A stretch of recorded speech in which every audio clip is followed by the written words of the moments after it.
Hello friends, आपका स्वागत है इस चैनल पे। आज हमारा टॉपिक है India, climate, vegetation and wild life.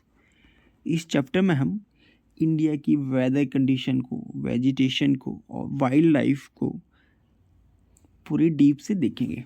Last chapter में हमने इंडिया के बॉर्डर्स, नेबर्स और रिवर्स के बारे में बहुत सारी डिटेल को देख लिया था। तो इस चैप्टर को स्टार्ट करते हैं, लेकिन स्टार्ट करने से पहले अगर आप हमारे चैनल पर नए हैं तो प्लीज़ हमारे चैनल को सब्सक्राइब कीजिए, वीडियो को लाइक कीजिए और शेयर करिए अपने फ्रेंड्स में। तो सबसे पहले हम देखेंगे वेदर।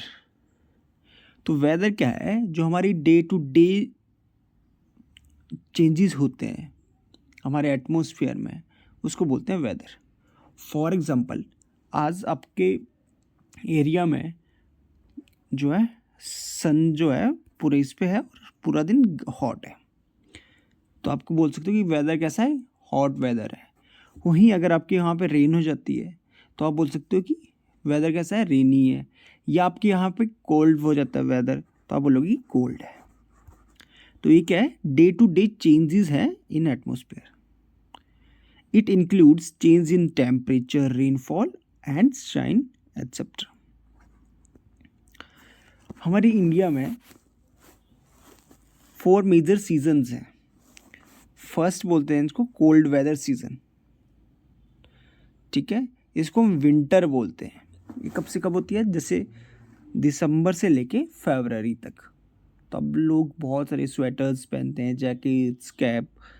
तो इस टाइम होता है कोल्ड। फिर आता है समर, जिसको हम हॉट वेदर कंडीशन बोलते हैं। ये मार्च से लेके मई तक चलता है। देखो मार्च, आजकल जैसे मार्च चला हुआ है, तो मार्च में आप देख रहे हो कि बहुत गर्मी हो जाती है। फिर आता है रेनी सीजन, जिसको मॉनसून सीजन भी बोलते हैं, और इसको बोलते हैं, अदर नेम इसका है साउथ वेस्ट मॉनसून सीजन्स। ये क्या होता है? जून से लेके सितंबर तक चलता है। आप देखते होंगे कि जून से सितंबर में हमारे इंडिया में बहुत सारी बारिश होती है। फिर आता है सीजन ऑफ रिट्रीटिंग मॉनसून, मतलब मॉनसून वापिस जाने का, जिसको हम ऑटोमन बोलते हैं। ये कब होता है? अक्टूबर से लेके नवंबर तक। तो देखो ये 4 मेजर सीजन है हमारे इंडिया में। First one winter, summer, rainy and Ottoman. फिर आता है कोल्ड वेदर सीजन, जिसको हम विंटर बोलते हैं। क्या होता है? विंटर सीजन हमने पढ़ लिया, कब होता है? दिसंबर से लेके फरवरी तक। इस टाइम क्या होता है? जैसे हमारी सन, ये हमारा सन है, इसको सन मान लो, और ये हमारी अर्थ, आपने देखा था कि अर्थ ऐसे टिल्टेड होती है, ठीक है। तो जो सन की रेज है, देखो हमारा कंट्री इस साइड है, नॉर्दर्न, इस तरह से मान लो इसको, नॉर्दर्न हेमिस्फीयर है, सदर्न हेमिस्फीयर है। तो देखो जो सन की रेज है डायरेक्टली यहाँ इस साइड पड़ रही है, लेकिन जो सन की रेज है वो डायरेक्टली इस साइड नहीं पड़ती है। तो जब डायरेक्टली नहीं पड़ रही है तो वहाँ पे क्या होगा? जो टेम्परेचर होगा वो क्वाइट लो होगा।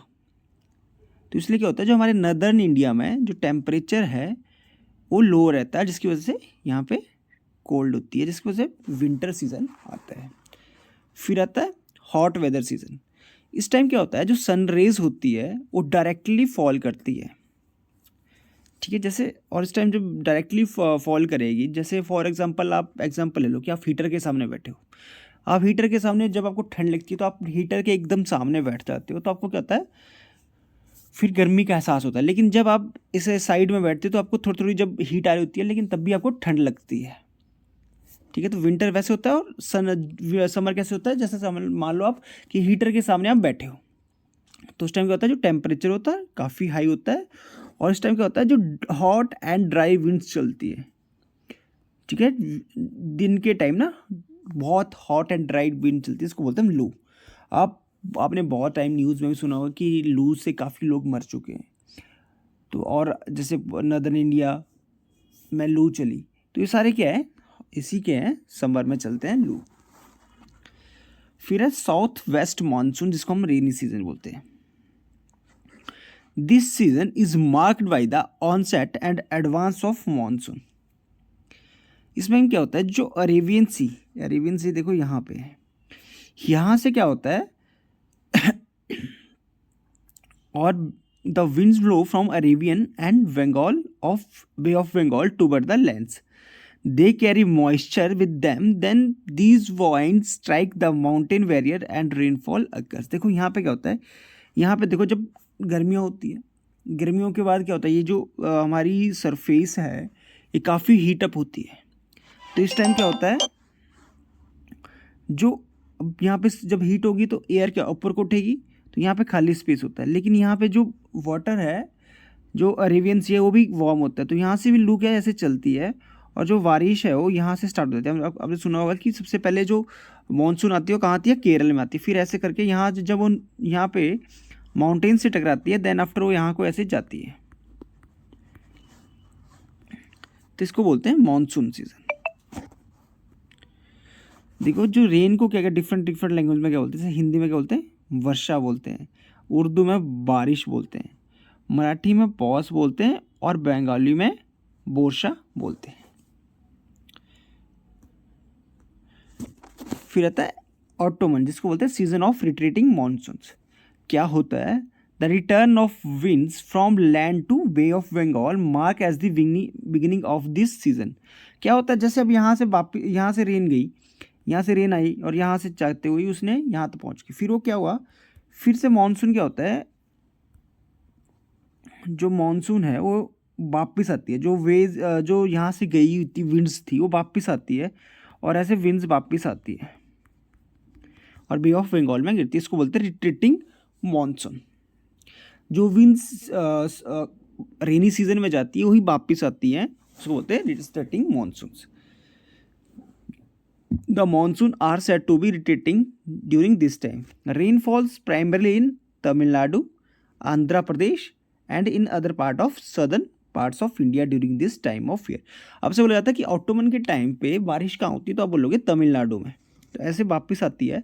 एक्चुअली में वापस ये वाली जो विंड्स जो रेनी सीजन में चलती है वो विंड वापस नहीं आती. एक्चुअली में यहाँ पे एक मेडिटेरियन सी है, अगर आप बड़ी क्लासेस में बहुत अच्छे से समझोगे, उससे क्या होता है ये वापस आती है. The average weather over region over a long period of time is called the climate. तो क्या होता है, क्लाइमेट क्या था, क्लाइमेट क्या होता है, द एवरेज वेदर होता है किसी रीजन का.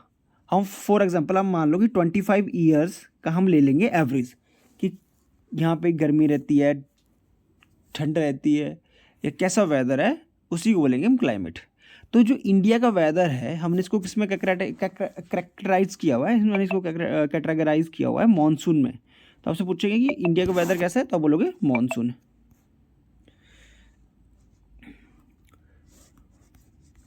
फिर आपका topic, since India is located in tropical area, monsoon wind that travel here bring in the most of the rain.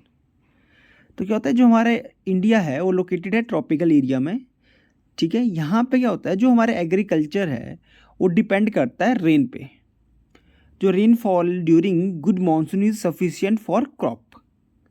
Any location's climate is influenced by a number of vegetables including its location, altitude, distance from the sea. ठीक है, ये तो चीज़ होती है कि जो climate है वो डिपेंड करता है कि आपका जो कंट्री है या आपका जो रीजन है वो सी से कितना दूर है, या उसकी एल्टीट्यूड कितनी हाइट पे है, और उसकी लोकेशन क्या है, वेजिटेशन क्या है वहाँ की, उस सारे पे डिपेंड करता है.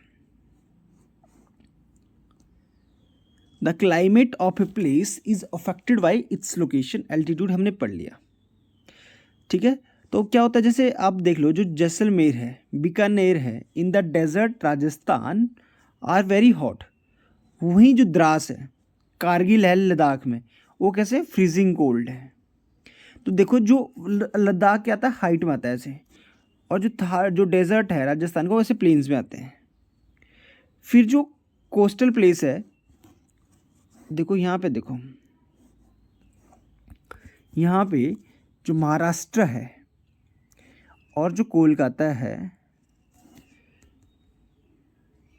इनमें क्या होता है, ये मॉडरेट क्लाइमेट रहता है, मतलब ना ज़्यादा कोल्ड रहेगा ना ज़्यादा वार्म रहेगा. They are neither too hot और not too cold. Being on the coast, these places are very humid. वहीं जो मौसिनराम है मेघालय में, उसमें क्या होता है, वर्ल्ड की सबसे ज़्यादा रेनफॉल वो रिसीव करता है। While the particular area it might not rain at all in Jaisalmer Rajasthan. तो राजस्थान के जैसलमेर में क्या होता है, बारिश ही नहीं होती है, बहुत कम बारिश होती है। तो इसमें क्या है, आपने देखा जो क्लाइमेट है वो डिपेंड करता है लोकेशन पे, एल्टीट्यूड पे, डिस्टेंस कितना है उसका सी से। फिर हम पढ़ेंगे नेचुरल वेजिटेशंस। तो आप अपने सराउंडिंग में बहुत सारी वेजिटेशन देखते होंगे, जैसे शर्ब्स देखते होंगे, ग्रासेस देखते होंगे, ट्रीज देखते होंगे। कुछ क्या होते हैं, खुद ग्रो करते हैं, grow on their own without artificial assistance, तो उसको बोलते हैं नेचुरल वेजिटेशन। वहीं अगर आप कुछ प्लांट्स ग्रो करते हो, ठीक है, प्लांटेशन किया आपने, उसमें वाटर दी, वाटरिंग की, ठीक है, फिर उनमें खाद वगैरह दी, तो उनको बोलते हैं, वो नेचुरल वेजिटेशन में नहीं आती है। There are many different type of plants that can seen around the country including small plants, जिनको हम बुशेस बोलते हैं। कुछ शर्ब्स होती है such as cactus, flowering plants, small tall trees and some with numerous branches, leaves such as neem, mango etcetera. तो जो climate है वो हमारी जो नेचुरल वेजिटेशन है उसको इम्पेक्ट करता है। अगर आपके एरिया में जो रेनफॉल है वो अच्छी होती है तो आपकी जो वेजिटेशन है वो भी काफ़ी सही रहती है। और अगर आपके यहाँ पे कोल्ड रहता है तो उस टाइम पे आपकी वेजिटेशन अलग होती है। आपको यहाँ बताता हूँ मैं, देखो जब जहाँ पे जो ट्रॉपिकल रेन फॉरेस्ट है, यहाँ पे देखो कितना डेंस्ड फॉरेस्ट है। अब आप देख लो राजस्थान में बहुत कम क्या रहती है, वेजिटेशन रहती है, वहाँ पे शर्ब्स मिलेंगी आपको। फिर जब आप जैसे पहाड़ों में जाते हैं जहाँ पे स्नोफॉल होता है तो हमको आपको ऐसे जैसे देवदार के ट्रीज मिलेंगे जिनकी पत्तियाँ ऐसी होती हैं, ठीक है। तो ये क्या है, जो हमारी नेचुरल वेजिटेशन है वो क्लाइमेट के ऊपर डिपेंड करती है। तो हमारे इंडिया में तो पहले ही क्लाइमेट कैसा है, क्लाइमेट 4 टाइप के हमने क्लाइमेट कंडीशंस देख ली। फिर हमने क्या था कि वहाँ पे जो लैंड फॉर्म्स हैं हमारे इंडिया में वो हमने लास्ट टाइम देख लिए थे कि प्लेन्स भी हैं, माउंटेन्स भी हैं, प्लेट्यूज हैं, डेजर्ट है, ठीक है। हम पढ़ेंगे कि फॉरेस्ट क्यों नेसेसरी हमारे लिए, ठीक है। तो फॉरेस्ट क्या क्यों नेसेसरी है, अब हम इस पिक्चर से ही इस चीज़ को पढ़ लेंगे। देखो जो हम ब्रेथ करते हैं, ब्रेदिंग के लिए हमारे को क्या चाहिए होती है, ऑक्सीजन चाहिए होती है। वो हमारे को किससे मिलती है, प्लांट से मिलती है। हनी मिलता है, फ्रूट्स मिलते हैं, गम्स मिलता है, नेचुरल हैबिटेट है वाइल्ड लाइफ का, टिम्बर्स मिलता है फर्नीचर्स के लिए, हमारी डेली रूटीन की लाइफ के लिए बहुत सारी चीज़ें मिलती है, स्पोर्ट्स के लिए गुड्स मिलता है, फ्यूल मिलता है, फॉडलर मिलता है, शेल्टर मिलता है, और मेडिसिन्स हमारे को कहाँ से मिलती है, सारी फॉरेस्ट से मिलती है। तो इसलिए क्या है, हमारे लिए फॉरेस्ट बहुत नेसेसरी है। अब बढ़ेंगे वाइल्ड लाइफ।